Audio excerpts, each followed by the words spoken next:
Patrick Mahomes is on the brink of being the highest paid NFL player of all time. But what does brink mean? Well, Chiefs owner Clark Hunt saying negotiations are something we'll be getting into this summer. And Nick, all that money to Mahomes means very little money left for everybody else. So the Chiefs' Super Bowl window, as soon as they sign Mahomes, is blank. First of all, I don't know if it was on purpose or not, but Jenna Wolfe is just on fire this morning. Did you see what she did with Brink? We're talking about money like a Brinks truck. Back up the Brinks truck, Chiefs on the brink. Purpose. It's just, I don't even know if you're doing it on purpose, Jenna. You're just money every single Nick, time you talk. You're all right, the complimenting Chiefs me. Super Bowl window, That's great. I love once it. they sign Patrick Mahomes, will be car dealership-esque. And by that I mean, you go to a car dealership, you're like, how'd they get this F-150 in here, this giant SUV? And then you realize those windows aren't actually windows. They're garage doors, and they roll wide open. It's floor to ceiling. So that's going to be the Chiefs Super Bowl window. It's going to be floor to ceiling, palatial, open spaces, as open of a floor plan as you can possibly get, like I assume Coach Mangini has in his palatial Ohio estate. So, yeah, going to be car dealership-esque, Coach. Yeah. Look, this must be Freaky Friday with Nick complimenting Jenna as much as he is, but I'll go with it. To me, this is open. It should be open annually, and the reason I say that is whenever you have a great quarterback, and look, Patrick Mahomes is a great quarterback, you have a chance to win the Super Bowl every year.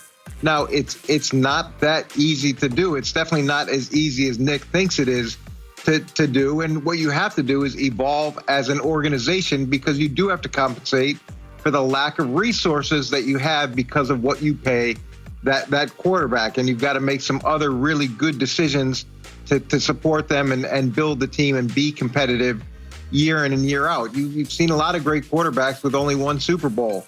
Look, whether it was Drew Brees in New Orleans or Manning, Rodgers won in Indianapolis. So it's harder than you think, Nick.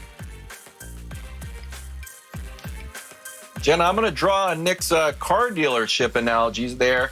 I think there's going to be a considerable amount of sticker shock, and here's why. I put cap breaker as my real answer. The cap right now is $198 million. 5 years ago it was $155. So it's an increase of 27%, and nothing happened. There was no massive new deal. Netflix didn't get the NFL. In 2022, when the TV rights are renegotiated, the numbers are going to go bonkers.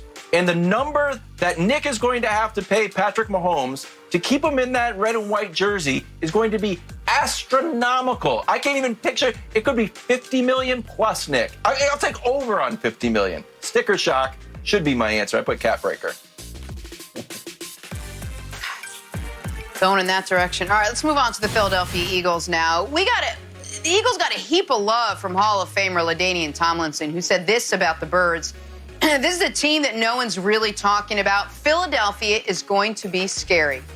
He must not be watching because we literally talk about them all the time.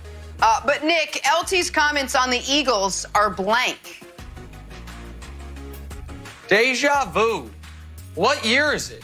Because I feel like this is what was said about the Eagles 1 year ago today. This was said about what was said about the Eagles 2 years ago today. Look at the roster. Look at the talent. Why can't they win 12 or 13 games? I bought into it last year. I think I had them 12-4 as the 2 seed, like a doofus.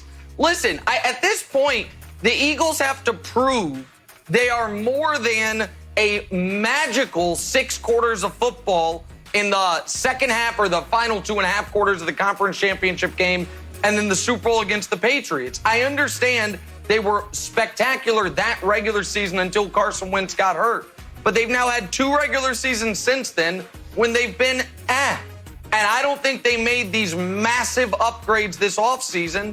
So I'm not saying they're going to be bad. I have them in the playoffs at 9-7 as the 7 seed, I think, if I'm remembering my predictions correctly.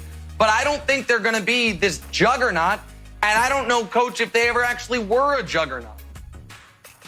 Yeah, I think this is a little bit strong, but I don't think it's totally unreasonable. And it's surprising to me, Nick, that you're mad at a team that predicted unlimited success after they won one Super Bowl. I mean, that seems to be the way that it goes for every team that wins once, is that Go suddenly get it, they're able Coach. to win every So year, go get it, year in and Coach. year So out. good. And look, and the other thing is they have a good time doing it in Philadelphia. They have fun while they win, and that's the way that they roll. But it's not that easy to do, and it's not that fun.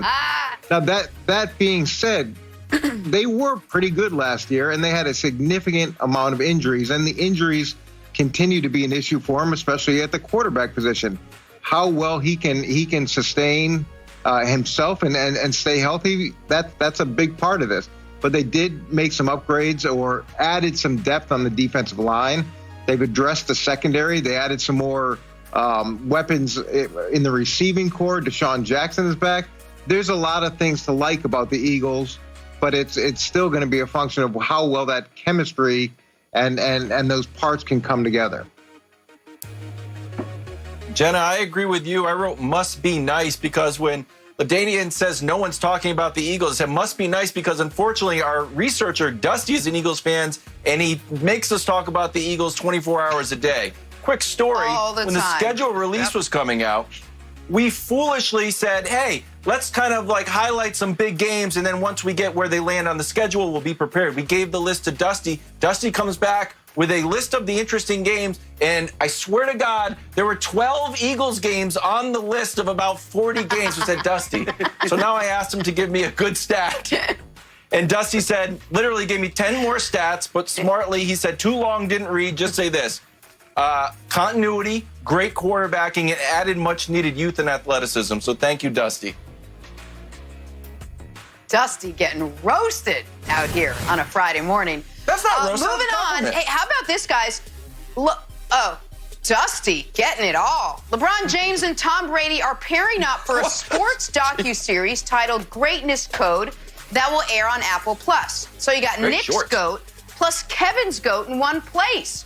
All that's missing is Danny Ainge. And guys, we've got the trifecta. Nick, LeBron, and Brady working together on a TV show. With Danny Ainge will, I'm sure, be looped in at some point because obviously something's missing. What would that be? Would be blank. Jenna, you have been doing so well. All the compliments were genuine. We've talked about this. You said that after Danny Ainge scorned you for a decade straight, Many and times. even after Daryl Morey texted him to tell him to respond to you, he I still know. ignored you. That you were over Still it. ignored me. And yet somehow he gets involved know. in this. So we're now Rub me 5 steps back in. forward, 8 steps backwards. But to answer the question, LeBron and Brady working together on a TV show is scary. And it's scary for me personally because one of the underrated parts of LeBron's career is that despite being a guy from a really tough upbringing, coming straight out of high school into the NBA, he's had no controversies, he's had no arrests, he's had no scandals.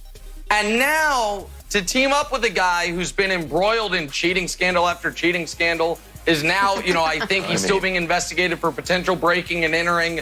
I don't want LeBron to fall down the path of, a kind of a bad crowd. He's kept some great people around him with Rich and Randy and Maverick, and now I just worry that he goes to LA and he sees the bright lights of Tom Brady, and all of a sudden we're going to see him on TMZ, and so it's scary for me, Coach.